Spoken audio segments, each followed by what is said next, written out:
ស្រស់មែនចាកតាណែដើនេះដល់ក៏តែបើដើភ្លៀងវិញឃើញតែស្លឹកទេ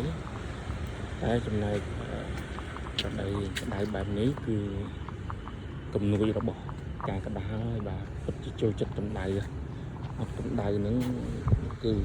បានតែស្លឹកទេបាទការកដាលនេះក៏យើងអាចកាត់ដោះបានដែរបំបៅឬក៏ផ្សាំហើយខ្លះគេហៅកាត់តអត់មែនកាត់តឯងបងប្អូនកាត់ដោតក៏ដោះដែរបាទដោតយើងដោតមានក្បួនមានຂະຫນາດរបស់វាដែរបាទស្រួលដែរបាទខ្ញុំមើលកាបកាមានណាមួយនេះយើងចង់ទៅទៅម្នាក់ហាត់ប្រាណថតព្រៀតបាទ